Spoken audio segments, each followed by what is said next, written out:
자, 뇌졸중 생존자 기립 착성의 중요성. 기립 착성이란 말은 앉았다 일어났다. 시트 스탠드라고 표현을 하죠. 옆에 보시면 이제 제가 이제 책 하나를 보면서 좀 이 자료를 같이 준비하고 발표를 준비했는데 뭐 이것도 책도 일본에서 만들어진 일본 재활학과 의사가 만든 책인데 이렇게 일어나 걸어보자 뇌졸중 재활 기립착석 훈련을 이용하여 스스로 한다. 마사지보다는 기립착석 훈련이 중요하다. 이렇게 얘기하면서 기립착석에 대한 훈련이 많이 하면 많이 할수록 그러지 않은 환자랑 그렇게 하는 환자랑 차이가 있다. 그런 부분들을 얘기를 하고 있는데요. 아마 읽어보신 분도 계실 텐데 그만큼 이 책의 내용을 토대로 조금 제가 이제 어떻게 하면 기립착석을 잘 할 수 있는지에 대한 내용을 같이 가져가면서 한번 이걸 통해서 나도 한번 운동 한번 해봐야겠다라는 생각을 가지시고 임해주시면 좋을 것 같습니다. 자, 목차는 이렇게 순서가 이렇게 진행이 될 텐데요. 운동의 중요성과 운동의 효과 그리고 우리가 운동하는 방법 그리고 그게 이 운동이 보행과 어떤 관계가 있는지 그리고 마지막으로 정리하는 식으로 목차를 준비를 하도록 했습니다. 자, 기립작성의 운동이 중요했습니다. 뭐 다들 다 아시다시피 너무 중요한 운동입니다. 어떤 의미 있는 내가 이동을 하기 위해서는 절대적으로 일어나서 걸어야 되기 때문에 일어나는 게 먼저죠. 그러니까 뭐 많이 재활치료하시면서 많이 들어보셨을 거예요. 잘 일어나야지 잘 걸을 수 있다라는 말을 많이 들어보셨을 겁니다. 그러면 근데 잘 일어나는 방법에 대한 것들을 되게 다양하게 접근을 해야 되는데 그러지 못하시는 분도 있고 오늘 좀 그런 내용들을 좀 알아가시면 좋을 것 같은데요. 그러면 기립한 착석의 운동이 왜 중요하냐? 중력에 대항하는 운동이다라고 말씀을 드릴 수 있습니다. 우리가 어떤 항상 이 지구는 뭐 과학적인 시간은 아니지만 중력의 에너지의 영향을 받고 그렇기 때문에 특히 이 중력을 많이 얘기하는 이유는 특히 팔이 그 중력에 의해서 많이 처지거나 그렇게 이 중력에 대항해서 움직이기 어려우니까 뭐 아탈골이나 이제 탈골 이제 어깨에 빠짐 같은 현상들이 일어나잖아요. 그렇기 때문에 그 대항하는 운동이 될 수 있다라고 말씀을 드릴 수 있고 그리고 내 신체의 위치 에너지의 변화가 생긴다라고 말씀. 무게중심에서 아래에 있던 무게중심이 스면서 무게 에너지, 위치 에너지가 높아지게 되죠. 그러면서 내 몸의 신체에 변화가 생길 수 있는 운동이 될 수 있다. 그렇기 때문에 뇌의 자극도 각성이 유지될 수 있도록 집중력이 향상이 많이 될 수 있다라고 말씀을 드릴 수 있습니다. 그 왜 저희 그 학교에서 많이 경험하셨을 텐데 졸리면 뒤에 가서 서 있으라는 말 많이 들어보신 경험 저는 많이 들어봤는데요.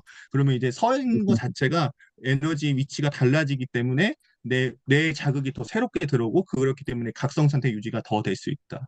근데 이제 보통 병원에 아마 지금은 아니시면 병원에 계실 때 오래 앉아 있고 누워만 있다 보니 기립을 많이 안 하게 되보니 그때부터 각성 상태가 떨어지는 분도 계시고 그래서 그만큼 내 뇌를 깨우기 위해서는 기립착성 운동이 되게 중요하다라고 말씀을 드릴 수 있을 것 같습니다. 그리고 또 이게 중요한 부분이 간단하다는 겁니다. 저희가 뭐 앉았다 일어났다가 되게 어려운 건 아니잖아요. 사실 시행하는 게 내 몸의 마비랑 편마비로 인해서 어렵긴 하지만 이 움직임 자체가 이해도가 떨어지는 건 아니니까 할 수 있는 부분이고 연습을 하면 충분히 따라올 수 있다. 그렇기 때문에 효과가 많고 간단한 운동이기 때문에 저희가 뭐 저는 이런 말을 되게 좋아하는 가성비가 좋다. 네, 가성비가 좋은 운동이다라고. 그러니까 많이 하면야 할수록 그만큼 효과가 잘 나올 수 있는 가성비적인 운동이라고 말씀을 드릴 수 있을 것 같습니다. 그러면 그거의 효과를 조금 더 자세히 보면 뭐 되게 많은 변화가 생겨요. 혈류의 변화, 소화기계, 호흡기계, 심혈관계 기능의 변화들이 생기게 되고요.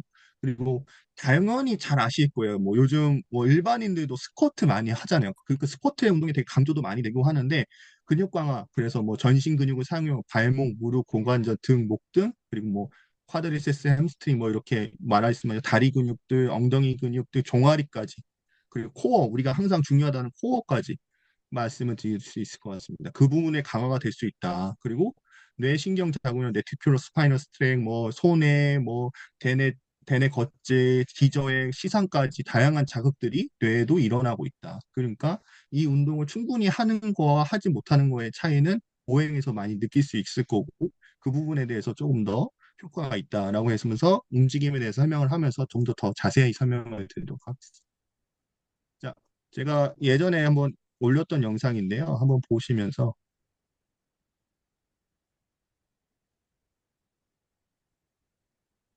보시면 되게 특히 이 어떤 손으로 뭔가 몸을 끌어당기면서 특히 지팡이 보행을 하면서 많이 나오는 모습들인데 어, 보통 이렇게 일어나는 모습들이 갖고 계시는 분들이 있을 거라 생각합니다.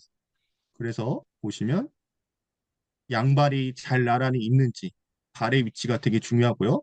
그리고 체중 이동이 어느 쪽으로 가고 있냐. 그렇기 때문에 보통 잡고 끌어당기는 쪽으로 많이 가게 되면 체중 자체가 이동이 되고 그리고 상체 이동이 제대로 되지 않으면 뒤에서 일어나는 부분들이 많이 있습니다. 특히 이 세 가지 중에 마지막에 설명드렸던 부분들을 되게 중요하다고 생각을 하는데요. 그래서 좀 더 자세히 설명을 드리면 첫 번째는 시작 자세가 되게 중요하다고 말씀을 드릴 수 있습니다. 자세 조절의 효율성과 체중 이동 능력. 의자에서 일어나기 위해서 엉덩이를 떼야 되잖아요. 근데 그 과정에서 내 체중을 이용해서 몸을 떼는 거랑 손을 잡고 끌어당겨서 힘으로 떼는 거랑은 완전 움직임이 달라집니다. 근데 대부분 이제 제가 이제 만나는 고객님들, 뇌졸중 생존자분들이 지팡이 보행을 하신다. 그러면 대부분 지팡이의 의존도가 조금 높으신 분일수록 손을 써서 일어나시는 동작들이 많은데 그러면 그럴수록 선행적으로 내 몸통의 움직임, 체간의 앞으로 이동하는 능력치를 되게 사용하지 않고 손으로 대신하는 것들이 많거든요. 그러면서 나오는 이런 문제점들이 있습니다. 그리고 상체의 위치가 균형 조절과 추진력을 만들어내는데 솔직히 이제 아무래도 편마비이신 분들이 많으시니까 편마비 편쪽으로 아픈 이 환측으로의 편 위치가 좀 다르잖아요. 강직이나 이런 움직임 때문에 그렇기 때문에 상체 위치가 달라지게 되고 그러면서 기립 착석이 올바르게 되지 못하고 또 하나는 의자의 높이도 되게 중요하거든요. 예를 들어서 골반과 무릎의 높이가 평행하면 평행할수록 보통의 난이도고요. 골반이 조금 무릎보다 위에 있다 그러면 조금 더 일어나기 쉽고 반대로 무릎이 골반보다 위에 있을 경우, 그랬을 경우에 이 골반이 좀 더 무릎 위치보다 낮은 경우에는 보통 일어나기가 어려운 의자 높이다라고 해서 의자의 높이가 낮을수록 좀 일어나는 게 조금 더 난이도가 올라간다라고 이해를 하시면 될 것 같습니다.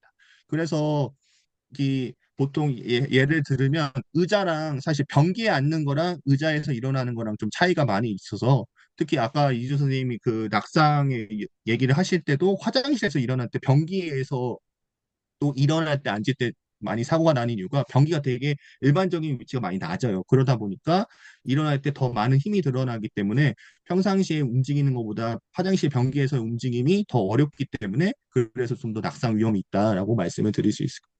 그리고 발의 위치를 되게 신경 많이 안 쓰시는 분들 되게 많으세요. 특히 일어날 때 양발을 나란히 하는 게 되게 기본적인 원리인데 대부분 건축, 내가 잘 쓰는 쪽을 몸 쪽으로 당겨서 체중을 몸 쪽으로 내가 잘 쓰는 쪽을 더 많이 줘서 일어나는 경우가 되게 많으세요.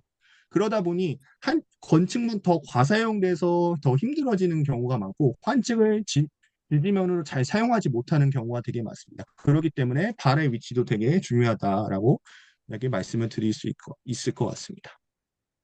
그러면 조금 더 이제 이 기립과 착석의 움직임에 대해서 좀 더 보겠습니다.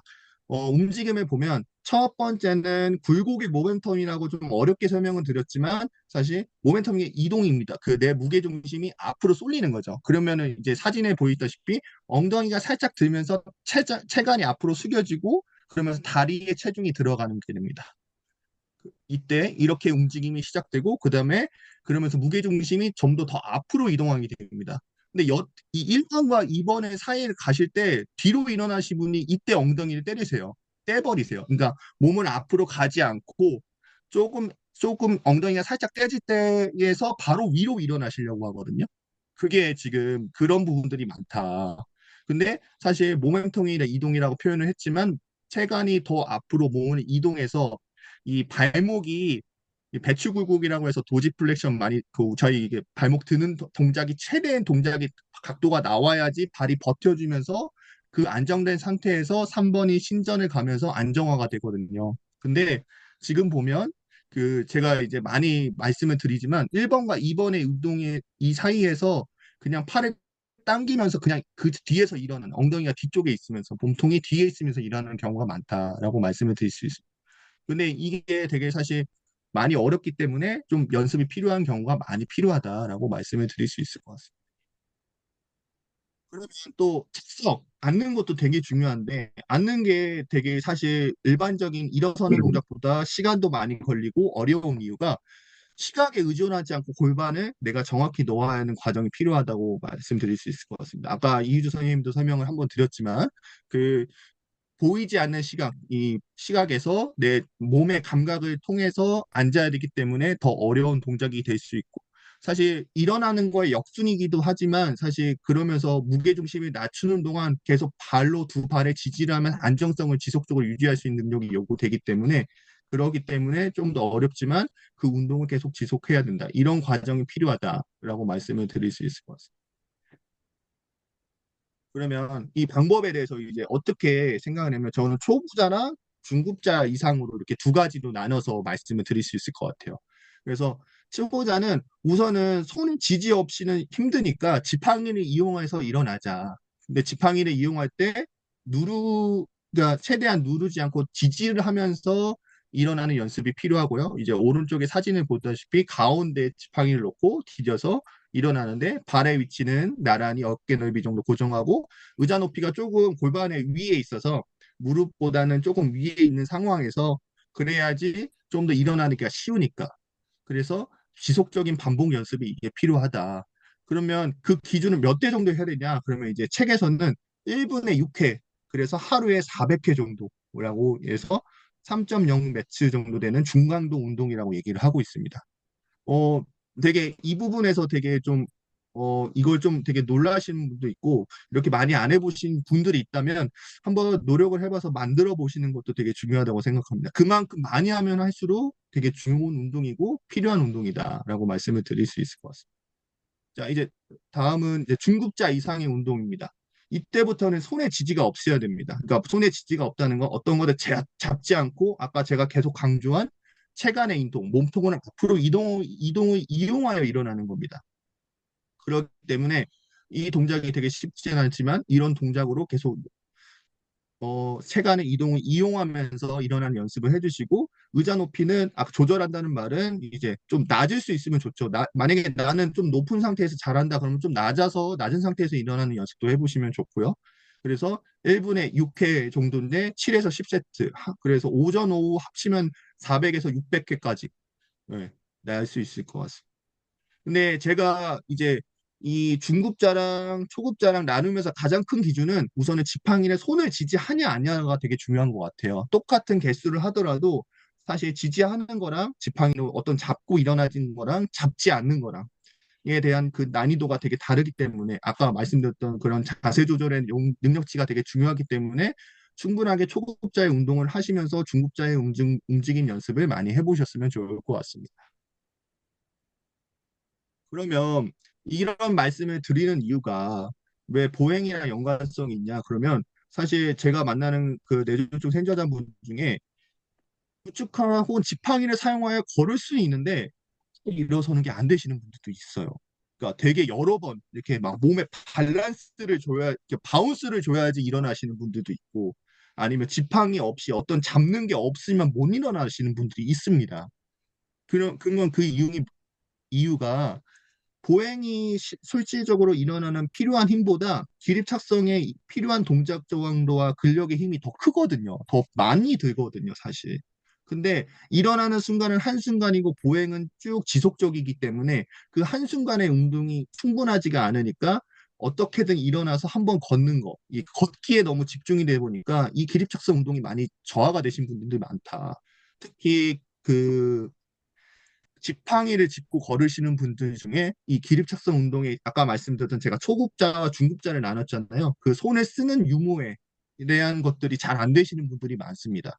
그러니까 보통 그러면 제가 느끼기에는 그 초보자의 연습을 많이 충분히 않고 중급자 연습도 없으니까 초보자는 어느 정도 그러니까 어떤 잡고 일어나는 연습은 하셨지만 충분하지 않고 잡지 않고 일어나는 연습이 충분하지 않은 상태에서 이제 지팡이 보행을 하게 되시고 그러면서 그 상태에서 이제 기립착성 운동이 지속이 안 되다 보니 그러면서 그냥 그 상태가 고정되어 있는 분들이 많으신데 사실 충분하게 더 지팡이를 짚지 않고 손을 놓고 내가 스스로 일어날 수 있는 운동들이 많이 이루어져야지 더 걸음이나 보행에도 도움이 많이 될 수 있다라고 말씀을 드릴 수 있을 것 같고요.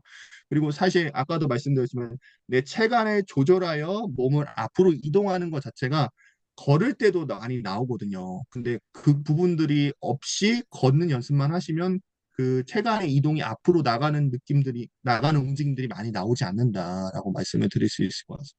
그래서 꼭 이 부분에 대한 연습들을 많이 해주셨으면 좋을 것 같습니다. 그러면 좀 정리를 해보겠습니다. 기립 착석 시 자세 확인 및 몸통의 체중 이동.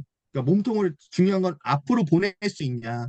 그러니까 엉덩이가 떼지면서 몸을 앞으로 이동하면서 이동이 되냐. 근데 그러지 않고 땡겨서 일어나냐. 그런 것들이 있을 때 그러면 내가 땡겨서 일어나는 게 뭐 그게 틀렸고 몸을 앞으로 이동하는 게 무조건 맞다라는 것보단 조금씩 조금씩 몸으로 앞으로 이동하는 연습을 통해서 이게 내 보행이랑 내 체중 이동에 도움이 되기 때문에 그런 연습을 많이 해봐야겠구나라는 것들을 꼭 확인을 해주셨으면 좋겠고 다리 위치를 매 순간마다 일어날 때마다 다리를 확인할 수는 없지만 내가 습관을 잘 들여놓고 계속 노력을 한다면 분명히 도움이 될 거라 보통 다들 이제 이렇게 건축으로 내 몸쪽으로 다리 위치를 바꾼 상태에서 많이 일어나는 연습을 하시고 아니면은 이제 너무 모으거나 아니면 너무 벌리거나 좀 그런 부분들도 되게